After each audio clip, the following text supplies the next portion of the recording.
Sa anumang gathering, seminar o meeting, convention at mga katulad dito, ay may mga nakatakdang topic o paksa na pinag-uusapan o ibinabahagi ng speaker sa mga nakikinig o tagapakinig niya.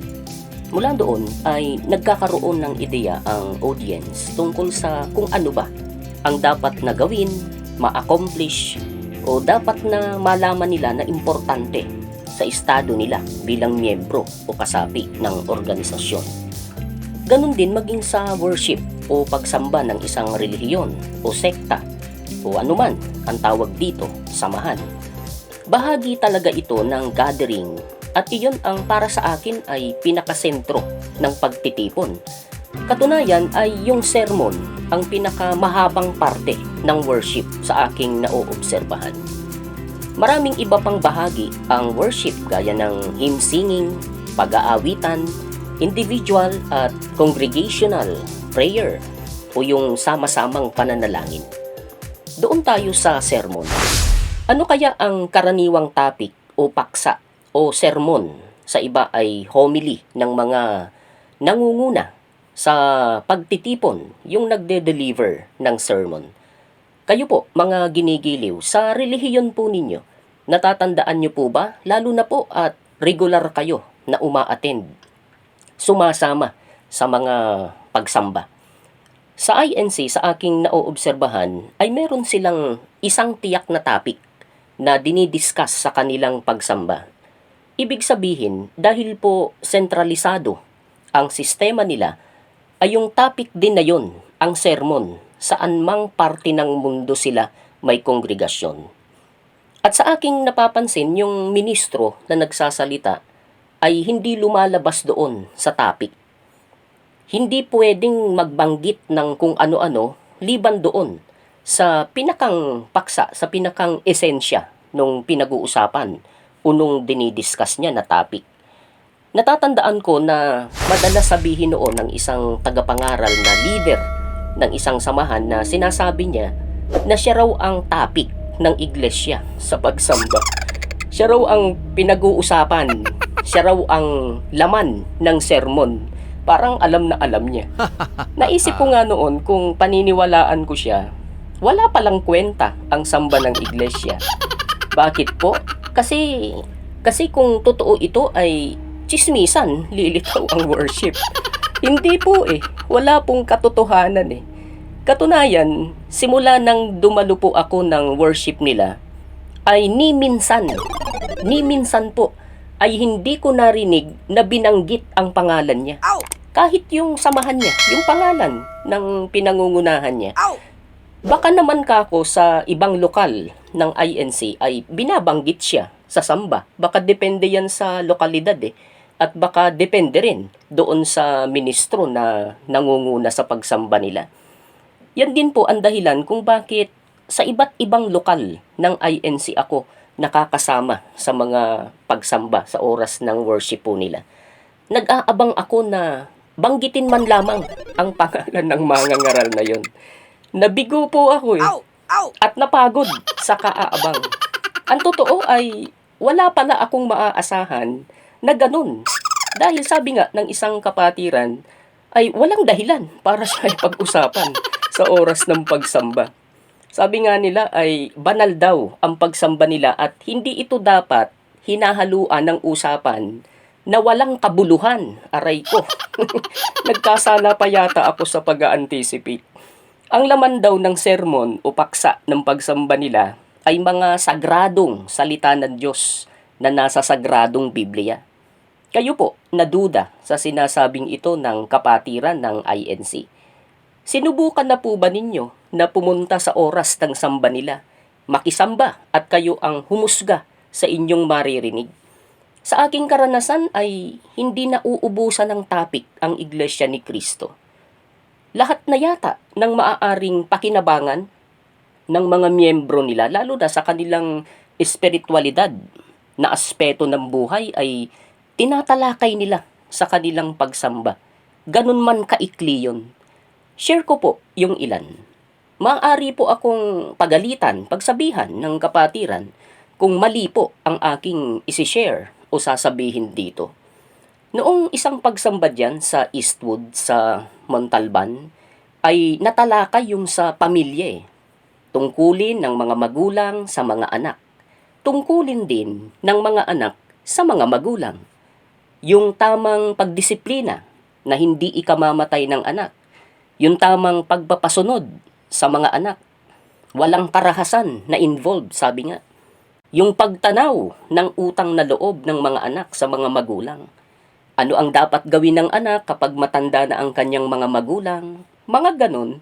At syempre, yung naging prayer nila, yung naging panalangin po nila, tungkol doon sa paksa na tinalakay ay talaga namang tutulo ang luha mo kahit hindi ka iyakin.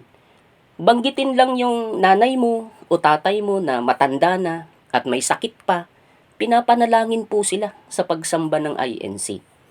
Isa lang po yan.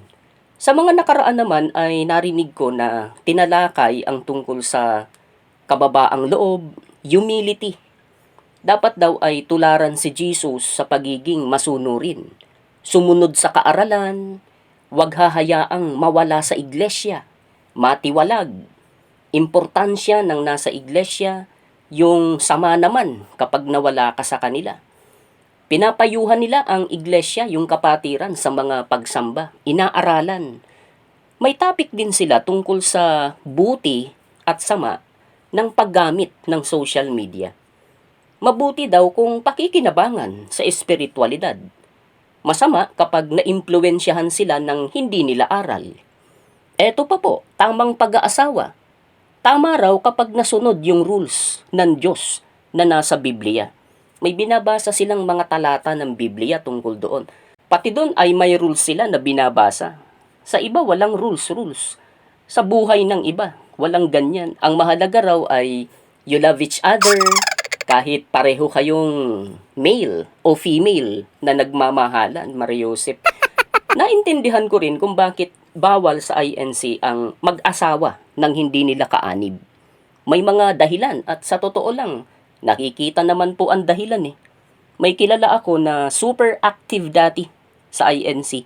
Nung nag-asawa nang hindi nila kapatid, ayun, hindi na siya kaanib. Ilan pa sa mga topic na narinig ko yung relasyon ng bawat kapatiran sa isa't isa. Yung brotherhood, di po ba? Magpatawaran kung may nagkamali yung isa, naagrabyado yung isa. Magkakapatid daw sila lahat. Magmahalan, magbigayan. Bawal ang demandahan. Kaya po sa iglesia, bawal po na yung isang kapatiran nila ay idemanda ng isa pang kapatiran nila.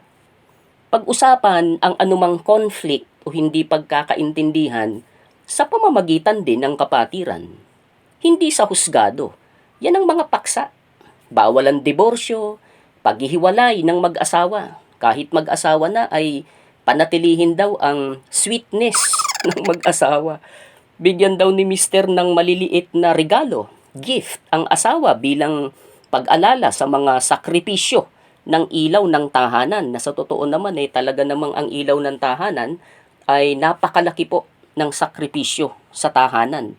Yung magpalaki lang po ng anak, nagsisimula po yan sa paglilihi. Alam nyo po ang sinasabi ko, yung babae naman ay pasakop sa lalaki. Huwag daw gawing underdesaya ng lalaki. Igalang ang kanyang karapatan bilang haligi ng tahanan. Kayo po, ayaw nyo po ba ng ganitong mga paksa? At sa lahat ng iyan ay may binabasa silang mga berso o talata sa Biblia. Kaya hindi ka dapat sumuway sa turo. Magbalik loob, magsisi, magbagong buhay. Laging manalangin, yun pa ang isa, no? Hinihikayat po ng pamunuan ng INC ang mga kapatiran nila na laging mag-pray, laging manalangin. Sa hirap po ng buhay ngayon at tatamad-tamad ka pa mag-pray, saan ka po pupulutin giliw sa gawain mong iyan? Topic din yan sa samba nila. Lahat ng iyan ay bahagi po ng doktrina ng iglesia. Yung aral na itinuturo sa mga aanib pa lang at patuloy pa rin na itinuturo sa mga kaanib na nila kahit yung matatagal na, kahit doon sa mga sabihin nating may katandaan na ang gulang. Yan po ang mga tinatalakay sa worship ng iglesia. Hindi chismis. Hindi ang kung sino-sinong tao na walang kinalaman sa kanilang iglesia. Atin nga pong himayin mga topic na nabanggit sa banal na libro, sila ba'y masisilip? Baka kapritsyo lang ng INC na evangelist, baka pahirap lang sa buhay ay pasakit. Kung totoo naman na sa salvation ay needed, anong dama ang sasapit sa taong di pumansin sa babala ng langit? Shout out kay Ruel Magaling ng Butuan City, Agusan del Norte. Ganon din kay Lady Kadiwa, kumusta ka naman dyan? At kay Vernie Talanyan ng lokal ng Batangas City. Kay Juvie Sigi dyan sa United Arab Emirates. Sa mga kapatiran dyan sa distrito ng Greater Toronto mula kay Carmelino Kiao. Pagbati sa mga kapatid dyan sa lokal ng Hong Kong West at sa lokal ng Nabunturan sa distrito ng Davao de Oro. Nasabi ni Belia IC3LL ay kakahandog lang daw ng kapilya nila noong April 5 this year. Congratulations po sa mga kapatiran dyan.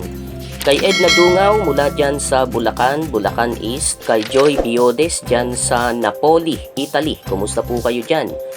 Kay Noslin Todip dyan sa project daw nila na kapilya sa Darangan, Rizal East. Kay Kent Silangtok dyan naman sa lokal ng Maa, Davao City. May kapilya rin yata na ginagawa dyan sa malapit sa lugar nila. Pagbati sa Family Diamante dyan sa lokal ng Victoria, Metro Manila South sa pangunguna ng pastor nila na si Cafre de Briones. Batiin din po natin ang mga kapatid dyan sa lokal ng Sapang, distrito ng Cavite sa pangunguna ng kanilang magigiting na destinado si Ka Richard Subion at mga katuwang na manggagawa sina kapatid na Aaron San Jose, kapatid na Ronnie Rota at kapatid na Jetro Nicolas. Happy viewing po sa inyo dyan sa Sapang. Muli po ay maraming salamat sa matyagang pagsubaybay. Mag-ingat po tayong lahat mga kababayan.